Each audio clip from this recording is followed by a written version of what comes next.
لوگوں نے اپنا ٹائم دیا اور بڑا قیمتی ٹائم دیا. دیکھیں پھر ٹائم دیا, انرجی دی, اور پھر اس کے بعد اعتماد دیا, جس کو آپ کہتے ہیں کہ ایک, اور میں سمجھتا ہوں اعتماد. اچھا ایک ریکویسٹ ہے, جن کے موبائل کھلے میں ایگزام سر شمشاد کے, وہ تمام اپنے موبائل بند کر لیں کائنڈلی. میں نے بھی اپنا موبائل آواز اس پہ کر لیں, ورنہ پھر بیچ میں آواز ہوتی ہے تو وہ مناسب نہیں رہتا نا. اور دوسری بات یہ کہ آپ لوگوں کا اعتماد سب سے بڑی بات چیز ہے, اور میں سمجھتا ہوں کہ آدمی کی محبت سے بڑھ کر اعتماد ہوتا ہے. محبت بھائی صرف ماں باپ سے بھی ہوتی ہے, بہن بھائی سے بھی ہوتی ہے, تو محبت کی بہت ساری قسمیں, مگر آپ کا جو اعتماد ہوتا ہے نا, بھروسہ, وہ محبت سے بڑا ہوتا ہے. آپ لوگ اس بات پہ بلیو کرتے ہو یا نہیں؟ ٹھیک ہے, کیونکہ اس کی وجہ یہ ہے کہ آپ بہت لوگوں سے محبت کرتے ہو, مگر اعتماد ہر ایک پہ نہیں کرتے. بعض دفعہ انسان اپنی بیوی پہ بہت محبت کرتا ہے مگر بھروسہ نہیں کرتا. اولاد سے محبت کر رہا ہوتا ہے, بھروسہ نہیں کر رہا ہوتا ہے. تو آپ لوگوں کا بھروسہ ہے میرے ساتھ. پورا سال پورا دن پڑھ کے تو پڑھ رہے ہو اپنی اپنی فیلڈ میں, ماشاءاللہ سارے جو ہے نا چیتا ہو. اور یہ یونیورسٹی ماشاءاللہ یہاں سے اچھے لوگوں کو نکال رہی ہے, ٹاپرس نکال رہی ہے. آپ لوگ پڑھ کر آگے جا رہے ہو. یہاں میرا مقصد, آپ یقین کریں کہ جو میں نے اپنی زندگی میں, مطلب میری 50 ایئرس ایج ہے نا, تو اس 50 ایئرس میں جو میں نے اپنی زندگی میں سیکھا ہے, میں چاہتا ہوں آپ لوگوں سے انٹریکشن آپ سے جو شیئر کروں. اور کیونکہ شمشاد صاحب نے مجھے صرف 1 گھنٹہ دیا ہے تو زیادہ ٹائم نہیں ہے سر. اگر تھوڑا سا آگے پیچھے ہو جائے تو چل جائے گا. تو یہ میرا وعدہ ہے کہ آپ لوگوں نے جب اپنا ٹائم انرجی دیا ہے تو میں بھی کوشش کروں گا کہ آپ لوگوں کو بور نہ ہونے دوں, اور جو باتیں میں کروں آپ لوگ سمجھتے ہیں تو اس کو ایک اپنے میموری میں کر لیں, اور پھر آپ لوگ مجھ سے بات پوچھ لیجیے گا کہ سر کہ جی ٹھیک ہے سر, یہ چیز ہے کہ ہمیں جو ہے نا ہم اس سے ایگری نہیں کر رہے یا ہم اس سے وہ نہیں کرتے, تو آپ اس کو کلیئر کر لیں. تو تقریباً 10-15 منٹ کا جو نا ایک سیشن بھی رکھ لیں گے تاکہ سوال جواب بھی ہو جائے. اور پھر یہ ہے کہ ایک بات کرنا, اور اسی طرح جو ہے نا آدمی کا علم بڑھتا ہے. سورسز ہوتے ہیں نا آپ کے, گیٹس ہوتے ہیں جاننے کے, کچھ کتابوں سے جانتے ہیں, کچھ سن کے جانتے ہیں, کچھ دیکھ کر جانتے ہیں. تو یہ یہاں پہ مقصد آپ کے ساتھ میں اپنے جو معلومات ہے, علم تو بہت وسیع چیز ہو جاتی ہے, اس کو آپ لوگوں کو سے شیئر کرنا ہے. تو خیر بات یہاں سے چل رہی تھی کہ یہاں سے میں نے دیکھا ہے کہ یونیورسٹی سے بچے جو ہیں وہ انجینئر بن کر نکل رہے ہیں, ڈاکٹر بن کر نکل رہے ہیں, وکیل بن کر نکل رہے ہیں, مگر رویہ جو ہے نا بہت ہی پیتھیٹک اور بہت ہی افسوسناک ہے. ابھی آپ لوگ خود پڑھتے ہوں گے کہ وکیل مطلب معاشرے کا سب سے ایک, جس کو کہتے ہیں باعزت پیشہ, اور سب سے زیادہ ایک مطلب ریناؤنس قسم کے لوگ ہوتے ہیں. اور ان کا آپ نے اخباروں میں دیکھا ہوگا کیا لہجہ ہوتا ہے, کیا رویہ ہوتا ہے, کس طرح غنڈہ گردی. میں گیا تو کورٹ کے اندر, میں صرف شیئر کرنے آیا ہوں آپ سے کہ ابھی کسی کلائنٹ کے ساتھ بات ہوئی, اس کو وکیلوں نے وہاں لٹرلی, تو مطلب ایک تو آپ سلینگ لینگویج یوز کرتے ہیں نا, بلکہ ہاتھا پائی تک کرا مارا تک ہے. یہ ہمارے وکیل ہیں. آپ ڈاکٹروں کے پاس چلے جائیں, یقین کریں کہ جو فیس لے رہے ہیں اس کے باوجود ان کی بدتمیزیاں کم نہیں ہو رہی. میں وہ باتیں آپ لوگوں سے کر رہا ہوں جو کہ میرے اپنے آبزرویشن میں سنی بھی بات نہیں کرتا, یا تو آبزرویشن پہ بیس ہوگی یا وہ کسی نہ کہیں میں نے پڑھا ہوگا. تو وہ باتیں میں آپ سے کر رہا ہوں. تو میں گیا تھا ایک دماغ کے سرجن کے پاس, اس کی 4,000 روپے فیس. تو جو پیشنٹ آیا اس کے پاس اتفاق سے 4,000 نہیں تھے. آپ یقین کرو کہ وہ ڈاکٹر کا رویہ اپنے پیشنٹ کے ساتھ, مطلب جس طرح اس نے کمپاؤنڈر کو کہا کہ جی آپ اس سے پیسے لیں, اگر پیسے نہیں ہے تو کوئی نہ کوئی چیز اس کی رکھوائیں. اب تو یہ یار میں نے کہا تم بیٹھے ہو گے حلف لے کر کہ ٹھیک ہے ایک آدھ پیشنٹ ایسا ہوتا ہے جو 4,000 روپے بیئر نہیں کر سکتا ہے.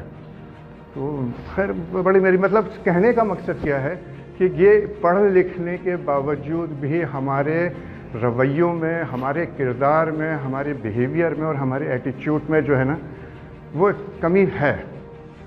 میں ایون یہ کہ میں ابھی نارمل اس لیے بات کو میں آگے یہاں کہوں گا کہ اس ایٹیچیوڈ اور اس بیہیویئر کو کیوں کم ہو رہا ہے. پہلے تو یونیورسٹیز کالجز کے اندر مطلب آپ کی ایجوکیشن کے ساتھ آپ کے کیریکٹر کو بھی بلڈ کیا جاتا تھا. اب کیریکٹر کافی پیچھے چلا گیا ہے, تربیت کا جو عناصر ہے وہ پیچھے ہو چکا ہے, اور صرف ایجوکیشن رہ گئی ہے. اور ایجوکیشن بھی صرف ہم جو ہے نا وہ مطلب صرف پڑھ کے نوکری کے حد تک رہ گئی ہے. نہ تو ہمارے پاس معلومات ہے اور نہ ہی ہمارے پاس کردار ہے.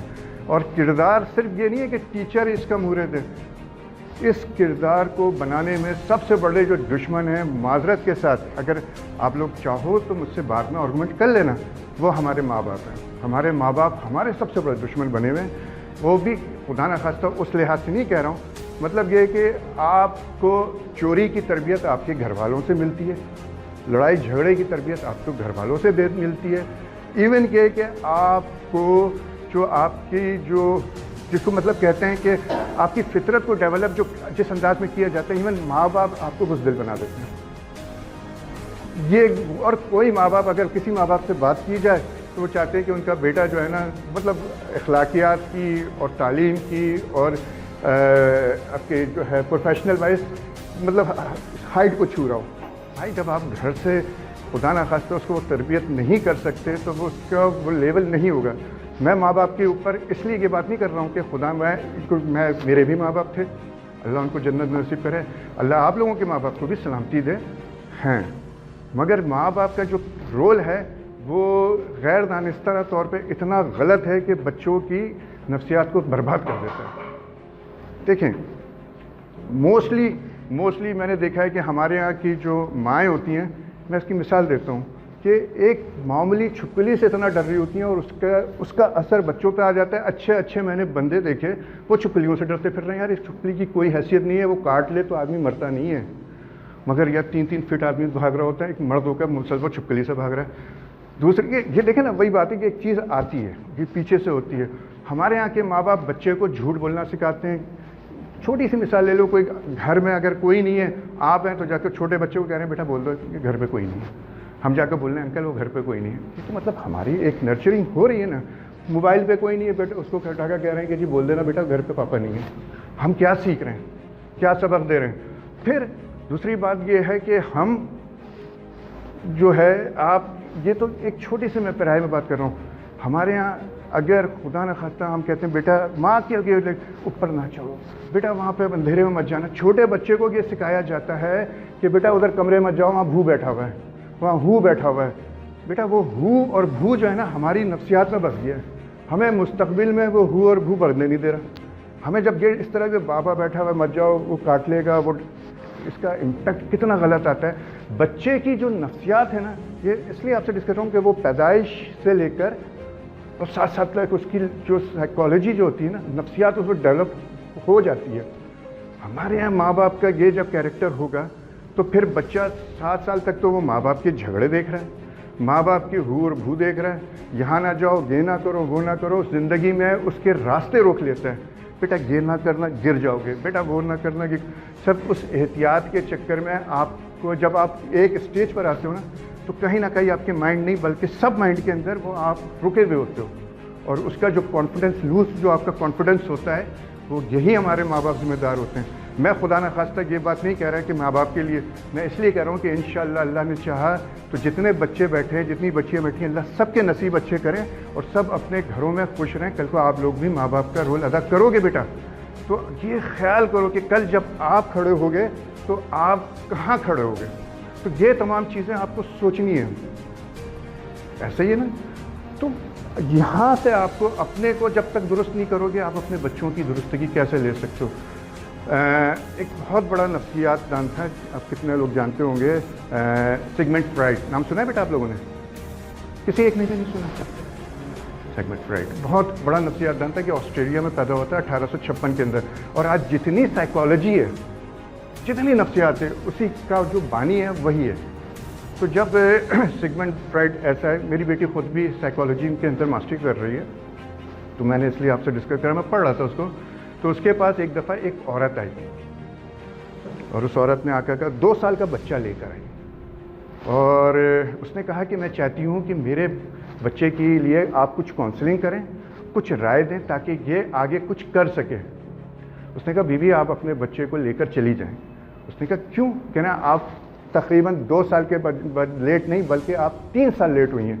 اس نے کہا 3 سال کیسے لیٹ ہوئی؟ اس نے کہا جب آپ نے پریگننسی کنسیو کرے تھے، بیٹا کچھ چیزیں بڑی ریئلٹی پر ہیں، تو آپ سب لوگ گرون اپ پرسن ہو، تو کچھ چیزیں اگر میں بولوں تو وہ جو ہے نا مطالعے کے لحاظ سے اس کی ضرورت ہوتی، نیڈ ہوتی ہے، ٹھیک ہے میرے بیٹا آپ لوگ ٹھیک ہے؟ تو اس نے کہا کہ میں تو مطلب اس نے آپ یہاں سے اس نے کہا آپ چلی جاؤ، کیونکہ بچے کو آپ کو اس وقت لے کر آنا چاہیے تھا جب آپ نے یہ پریگنینسی کنسیو ہوئی تھی، تو تب آپ یہ کرتے، کیونکہ بچہ اس وقت جب ہوتا ہے، اس نے کہا کہ جو ماں اس وقت سوچ رہی ہوتی ہے، جو ماں کر رہی ہوتی ہے، اس کا امپیکٹ بچے کے اوپر آتا ہے۔ یہ آج سے 1856 کے اندر اس نے یہ بات کری۔ بعد میں یہ ریسرچ ہوئی، اس کے اوپر کام ہوا، بڑی تحقیق ہوئی ہے، اس کے اوپر نوبل پرائز ملا ہے۔ ایک پیٹریکا کے کال، یہ ایک ریسرچر تھی، واشنگٹن یونیورسٹی سے انہوں نے ریسرچ کرا، ان کو نوبل پرائز بھی ملا تھا اس پہ۔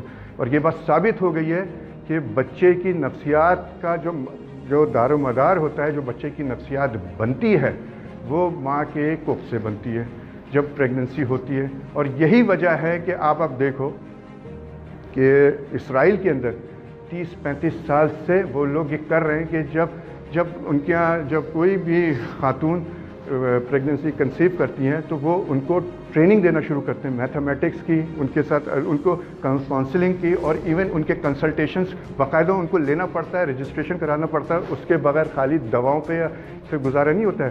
یہ 40 سال سے اسرائیل کے اندر ہو رہا ہے۔ اس کے بعد امریکہ اور چائنا کے اندر 20-25 سال سے اس کی ٹریننگ شروع کر دی گئی ہے۔ ایون ہمارے برابر میں ہندوستان ہے، 5-10 سال سے وہاں پہ بھی ہو رہا ہے۔ ہمارے یہاں اس کا کوئی کانسیپٹ نہیں ہے۔ مطلب یہ ہے کہ ہمارے یہاں میجورٹی میں دیکھیں نا بیٹا، جب وہاں غربت ہوتی ہے نا، وہاں سینس نہیں ہوتا، وہاں پہ جہاں سینس نہیں ہوگا وہاں پہ آدمی رش ہو جاتا ہے، اس کا رویہ کچھ نہیں صحیح ہوتا ہے۔ ہمارے ذہنوں میں بیٹھا ہوا ہے کہ بیوی ہماری غلام ہے۔ ایسے ہی ہے نا بیٹا، ہم لوگ تو نوکر سمجھ کے لے کر آتے ہیں۔ اگر آپ دین کا مطالعہ کرو تو بحیثیت بیوی کتنے اس کے حقوق ہیں۔ ایون یہاں تک میں نے آج تک یہ نہیں دیکھا، میں کرٹیسائز نہیں کر رہا ہوں مگر ریئلٹی پہ بات کر رہا ہوں، کہ جمعے کے کسی خطبے پہ ہمارے علماء کرام جمعے کے خطبے میں ممبر پہ بٹھا کر لوگوں کو یہ بتائیں کہ عورت کے کیا حقوق ہیں۔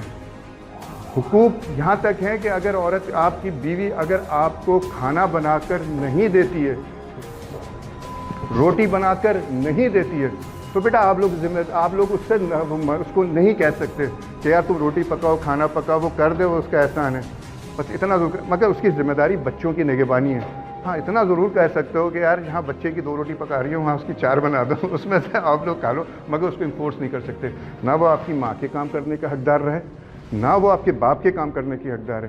اگر وہ آپ کو کھانا بنا کر نہیں دیتی ہے بیٹا، تو آپ کی ذمہ داری ہے کہ آپ اس کو کھانا پرووائڈ کرو۔ کہ کسی مولوی نے ہمیں بتایا ہے؟ یار کوئی نہیں بتاتا ہے، بہت کم اکا ناشر، وہ شاذ النادر ہی کوئی ہمیں اس بات کو بتا رہا ہو، ورنہ ہم نے تو یقین کرو کہ یہی سنا ہے کہ جی کہ اس کی ذمہ داری، اس نے چولہا بھی بنانا ہے، بچے کو بھی سنبھالنا ہے، اور آپ کی جھڑکیاں بھی کھانا ہوتی ہیں۔ تو یہاں سے یہ چیزیں جو شروع ہوتی ہیں۔ علامہ اقبال کا میں نے پڑھ رہا تھا ایک جگہ ان کی کتاب میں، رود اقبال میں نا، ان کے بیٹے نے لکھی تھی، بڑی اچھی کتاب۔ انہوں نے کہا کہ ہمارے والد صاحب، ان کے بیٹا لکھ رہا ہے، علامہ اقبال کا بیٹا اپنے والد کے اوپر، تو وہ بتا رہا ہے کہ ہمارے والد صاحب جو کام کرتے تھے وہ سود کا کام کرتے تھے۔ سود کا کام حرام ہی ہوا نا بیٹا، کہ نہیں؟ ہماری والدہ جب شادی ہو کر آئیں تو ان کو کچھ پتہ نہیں چلا، مگر یہ کہ جب کچھ عرصہ گزرنے کے بعد جب انہوں نے پوچھا بھائی آپ کا کیا کام ہے، تو انہوں نے کہا میں یہ کام کرتا ہوں کہ لوگوں کو پیسے دیتا ہوں، اور اس پیسے سے لوگ انویسٹ کرتے ہیں، اور جو ہے نا میں اس کے اوپر منافع رکھتا ہوں۔ تو والدہ نے کہا کہ یہ تو آپ سود کرتے ہیں۔ انہوں نے کہا آپ اس کو سودی کہہ لو۔ تو خیر جب ان کو اس بات کا پتہ چلا، اقبال کو جب اس کی والدہ کو پتہ چلا کہ یہ سودی کام کرتا ہے، تو اس میں انہوں نے لکھا ہے کہ میری والدہ نے اپنے زیور بیچ دیے جو شادی میں ملے تھے، اور انہوں نے نہ صرف زیور بیچے بلکہ اس کو زیور کو بیچ کے بکری خریدی اور ایک سلائی مشین خریدی۔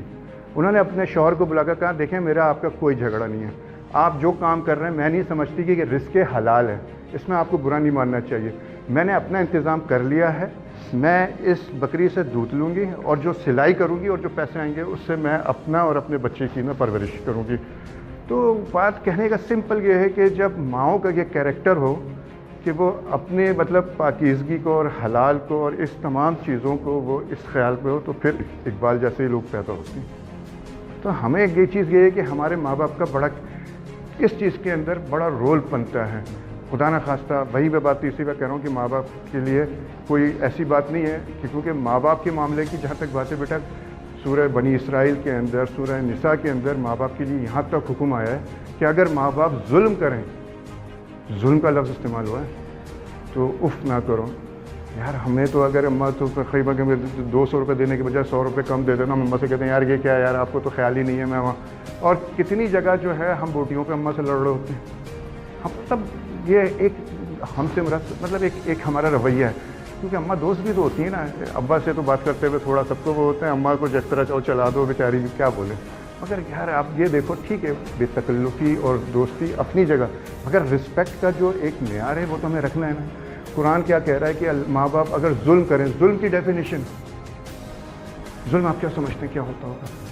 ظلم تو وہ ہوا ہے جو جب اسلام آیا تھا اور جو جب صحابہ نے دین قبول کرا اور جس طرح ان کو اذیتیں دی گئی تھیں، یعنی کہ تپتی ہوئی دھوپ میں بٹھایا گیا، ان کو پتھر ان کی سینے پہ رکھا جاتا تھا، اور جہاں پہ اس حصے پہ پتھر ہوتا تھا اور باقی جو حصہ بچتا تھا وہاں پہ کوڑے مارے جاتے تھے، بے ہوش ہو جاتے تھے، اٹھتے تھے، پھر جب ہوش میں آتے تھے پھر اٹھتے تھے اور پھر وہی عمل شروع ہوتا ہے. پھر کیا ماں باپ میں سے کسی کے ماں باپ نے یہ عمل کرا ہے بیٹا؟ اور کہا ہے اگر وہ یہ کر رہے ہیں تو بھی اف نہ کرو. یار ہم بتاؤ کہ اللہ کیا کہہ رہا ہے؟ اور کوئی معمولی آدمی نہیں کہہ رہا ہے، کوئی مخلوق نہیں کہہ رہی، یہ بات آپ کا رب العالمین کہہ رہے ہیں کہ ماں باپ اگر ظلم کریں اور ہم ماں باپ کے ساتھ زبان چلا رہے ہیں، بدتمیزیاں کر رہے ہیں، ہمارے مطلب ہمیں یہ تمام چیزیں ہمیں سوچنی چاہیے. یہاں صرف کہنے کا ایک مقصد ہے کہ ہماری پیدائش ہے. اب آپ لوگوں کے ذہنوں میں ایک سوال وارا ہوگا، اور وہ سوال یہ ہوگا کہ سر جب ہماری پیدائش کے بعد سے 7 سال تک ہماری ایک نفسیات ڈیولپ ہوئی، وہ نفسیات تو بگڑی ہوئی تھی، اب ہم جو کر رہے ہیں تو اس میں تو پھر ہمارا کیا قصور ہے؟ وہ تو ہماری نفسیات کا قصور ہے، ہم نے تو برا ہی رہنا ہے، صحیح نہیں ہونا. نہیں بیٹا ایسا نہیں. اللہ نے آپ کے اندر یہ بات بھی ایک میڈیکل ریسرچ سے ثابت ہوئی ہے کہ آپ کے مائنڈ کے اندر 2 طرح کے مائنڈ ہوتا ہے، ایک جو کہ ڈیولپ ہوا ہوتا ہے اور ایک وہ جس میں ڈیولپ ہونے کی گنجائش ہوتی ہے، جو آپ کا فوکس مائنڈ ہوتا ہے. وہ 5 مطلب یہ کہ آپ یہ سمجھ لیں کہ 95% نہیں بلکہ 5% جو آپ کا مائنڈ ہوتا ہے نا، وہ آپ کو جس میں آپ سیکھ رہے ہوتے ہیں نا، جس میں آپ سمجھنے کی کوشش کر رہے ہوتے ہیں، اس سے وہ ڈیولپ ہو رہا ہوتا ہے. اور جو آپ کی پرانی چیزیں مائنڈ میں بیٹھی ہوئی ہوتی ہے، جو آپ کے سافٹ ویئر پہ بیٹھا ہوا ہوتا ہے، وہ اریز ہوتا ہے. تو تربیت، سب سے بڑی بات یہ ہے کہ تربیت کا یہ فائدہ ہے کہ آپ اپنی جو چیز بچپن میں ہو گئی، جو چیز بن گئی ہے، اس سے آپ نجات حاصل کر سکتے ہو بیٹا. اگر آپ لوگ خود اچھائی کو اپناؤ گے تو اچھائی اپنی جائے گی، اپنا لی جا سکتی ہے. سمپل کہنے کا بات ہے. آپ لوگ اس بات کا خود اپنے اندر تہیہ کرو کہ آپ کو اپنے ماں باپ کے ساتھ معاملات کو درست کرنا ہے. آپ کو اپنے معاملات کے ساتھ، اپنے ٹیچر کے ساتھ، آپ لوگ یہاں آتے ہو کہ ٹیچرس معمولی چیز نہیں ہے. میں خدا یہ کہہ رہا ہوں، یہ انبیاؤں کے وارث ہیں. ان کی عزت کرو، ماں باپ کی عزت کرو. اگر اپنے نصیب کو بڑھانا چاہتے ہو تو کم سے کم اپنے ماں باپ کی عزت کرو، اپنے استاد کی عزت کرو. آپ دیکھو آپ کے معاملات کس طرح بڑھتے ہیں. سمپل یہ ہے کہ، اور سب سے بڑی بات یہ ہے کہ آپ اپنے معاملات کے اندر جو آپ کا یہ جتنے بھی معاملات ہیں، جو ہو گیا اس کو کوئی کچھ نہیں کر سکتا، ایسے ہی ہے نا. مگر جو ہم چاہتے ہیں کہ ہم کچھ صحیح کا، ایک تو ڈفرینشیشن ہوتی ہے، لائن ہوتی ہے. ایک آدمی وہ ہوتا ہے کہ جس کو اپنا غلط نظر نہیں آتا، جھگڑے وہیں سے شروع ہو جاتے ہیں. جس وقت آپ اپنے غلط کو غلط محسوس کرتے ہو نا، وہی آپ کی زندگی کا، وہی آپ کی شعور کا ہونے کی دلیل ہے. کسی نے حضرت علی کرم اللہ وجہ سے پوچھا کہ اے علی، انسان انمول کب ہوتا ہے؟ اس کو کس طرح پتہ چلے گا کہ وہ بہت انمول ہے؟ تو حضرت علی کرم اللہ وجہ نے فرمایا کہ جب اس کو یہ پتہ چل جائے کہ اس کو اس بات کا سینس ہو جائے کہ وہ غلط کو غلط سمجھنے لگے، اور یہ شعور جب اس میں آ جائے تو وہ انمول ہو جاتا ہے. تو بیٹا ہمارے 90% جھگڑے صرف اس بنیاد پر ہوتے ہیں کہ یار کہ سامنے والا جو ہے وہ تو غلط ہے اور میں صحیح ہوں. عموماً میں جھگڑوں پہ دیکھتا ہوں یار کہ میں برداشت نہیں کروں گا تمہاری غلط بات. بھائی غلط بات ہی تو برداشت کرنی ہے، کون سی صحیح بات برداشت کرنی ہے؟ 90% ہے تو مجھ سے نہیں برداشت ہوتی. بھائی کس نے کہا ہے کہ صحیح بات برداشت صحیح بات تو اپنی جگہ خود ایک حیثیت ہوتی ہے نا. وہ تو صحیح بات کو تو برداشت تھوڑی کرنا ہوتا ہے، آپ غلط کو ہی برداشت کرنا ہوتا ہے نا. ہم سمپل میں کہنے کا مقصد یہ ہے کہ جب آپ اچھے و برے میں تمیز کرتے ہو. آج آپ لوگ تمام پروفیشنل، آپ میں سے جاب کتنے کرتے ہیں؟ نائس، زبردست. تو یقین کریں